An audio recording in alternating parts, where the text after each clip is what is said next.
Buenas noches, estimados estudiantes. Espero que se encuentren bien en estos momentos ahí desde sus casas.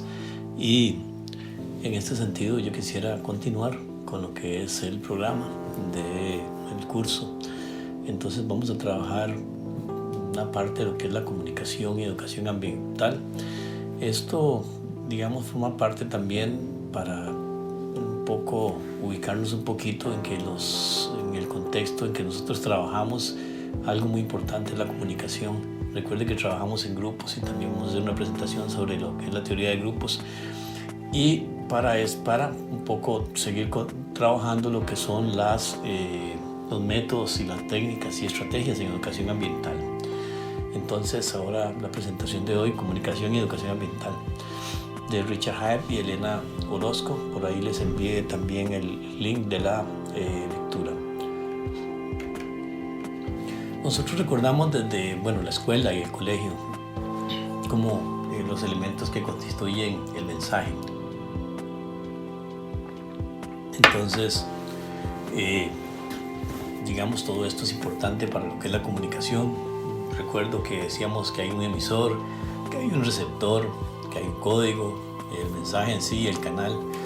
Y también existe lo que es un ambiente donde nosotros trabajamos lo que es el mensaje. Entonces vamos a retomar estos elementos y les vamos a ampliar o a incorporar otros aspectos que se consideran que son importantes para entender lo que se da dentro del mensaje. El mensaje, además de lo que nosotros hablábamos, del que tiene un emisor, el mensaje, el receptor, también tenemos lo que se llama la anatomía del mensaje. Y tiene que ver con lo técnico, o sea, sobre lo que se informa, lo autorrevelatorio, lo que te digo sobre mí mismo, lo relacional, lo que pienso de ti, lo apelativo, lo que quiero que hagas. Entonces, con un mensaje, nosotros tenemos que ver cuatro lados que tiene un mensaje para que nosotros saber si el mensaje, si se da, digamos, realmente lo que es la comunicación. Recuerden que había un emisor, un mensaje y un receptor, y que hay 4 condiciones que tienen que darse para que se dé un mensaje, para que haya una comunicación. Uno, que es lo técnico, sobre lo que es el mensaje en sí; lo autorrevelatorio, lo que se le dice el emisor al receptor sobre el mismo, ¿verdad?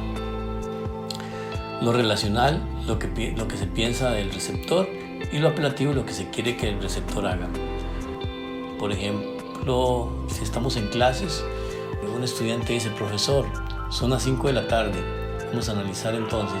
Lo técnico aquí sería que son las 5 de la tarde. Lo autorrevelatorio podría ser que el alumno esté pensando: tengo que salir corriendo porque me deja el bus. Lo relacional, lo que se piensa sobre el profesor, podría ser, digamos, ahí: profesor, se le pasó el tiempo, estaba muy emocionado con la clase. O podría ser: este profesor que siempre nos deja más tiempo de lo que dura la clase. Y lo apelativo, lo que se quiere que se haga. Entonces, que se termine la clase porque ya es hora de que termine la clase. Entonces, que pare la clase y así, digamos, se da el mensaje completo. Entonces, si se entiende esos 4 lados del mensaje y el receptor lo entiende, entonces va a salir una nueva comunicación donde posiblemente diga: vamos a suspender la clase hasta acá porque se me fue el tiempo y los veo la próxima semana. Entonces, por ahí es importante tener claro estos 4 lados del mensaje, lo que se llama la anatomía del mensaje. Cada comunicación es un encuentro, un proceso co-creativo cuya responsabilidad no es delegable, solamente se le puede compartir. Entonces, aquí incorporamos los otros elementos del mensaje. Tenemos un emisor, un mensaje y un receptor, ¿verdad? Vemos que los 4 lados: lo técnico, ¿verdad?, lo autorrevelatorio, lo apelativo y lo relacional. Y después de eso se llega al receptor. El receptor percibe ese mensaje a través de lo que él considera de esos 4 lados, le da una percepción y una interpretación, ¿verdad? lo que a la vez, de acuerdo a cómo se ha transmitido ese mensaje, da una serie de emociones o condiciones ahí a la persona que lo recibe, incluso emociones sobre el valor del mensaje o del valor de sí mismo, y entonces se da lo que es otro mensaje de reacción. Puede ser muy positivo, puede ser negativo, puede ser si hay una buena comunicación, es una simple conversación, ¿verdad? Se puede establecer, pero si no hay una buena comunicación, si hay problemas en los las cuatro partes de ese mensaje, entonces podría que la reacción podría ser más bien un conflicto, una disputa, una discordia. Entonces por eso es importante conocer esta parte de lo que es la comunicación. Entonces, si tenemos el mensaje, lo explícito es lo verbal, lo implícito lo no verbal. Entonces, cuando hablamos de lo implícito, tiene que verse lo que la persona dice explícitamente, y lo implícito es lo no verbal, el tono de voz, la expresión facial, los gestos, lo que se llama todo esto el idioma del cuerpo. Y se dice que un mensaje puede ser congruente o incongruente. Cuando es congruente, lo verbal coincide con lo no verbal y los cuatro lados del mensaje apuntan en una misma dirección. Pero cuando hay incongruencia, lo verbal no coincide con lo no verbal y los cuatro lados apuntan, o algunos de sus lados apuntan en distintas direcciones. Entonces, por eso es importante también saber cuál es la forma gesticular con que nos manejamos, el tono de voz, etcétera, para cuando trabajamos en diferentes conversaciones con los diferentes grupos y a nivel del conocimiento para uno mismo. Entonces, las buenas comunicaciones y las malas comunicaciones.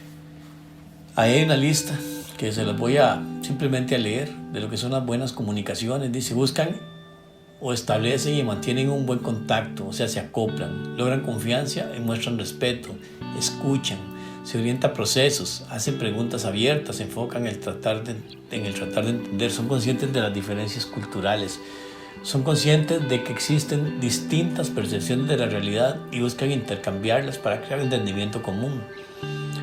Se ponen en los zapatos del otro, caminan por los campos mentales del otro, crean nueva información en la gente, piden retroalimentación de terceros sobre su capacidad de comunicación, se comunican sobre la comunicación. O sea, esto es lo que se llama la metacomunicación. Digamos que eso es lo más importante, un proceso más elevado que simplemente el comunicar un mensaje, que es a partir de eso fortalecerlo, cambiarlo, transformarlo y establecer relaciones en ese sentido. Las malas comunicaciones dice que no les importa el contacto con el otro porque ya saben lo que quiere decir. Respeto se debe mostrar a las autoridades y gente considerada importante. Hablan o dicen, o sea, no escuchen. Se orientan a cumplir lo preprogramado. No hacen preguntas o preguntas cerradas, se enfocan en el hablar, de repente el ser entendido. Opinan que todos piensan igual que usted. La realidad es única y todos la perciben igual y no vale la pena debatirla. Eso se cree cuando son malos comunicadores. No les importa poder entender al otro. Causan malentendidos, rechazo y resistencia al cambio en la gente.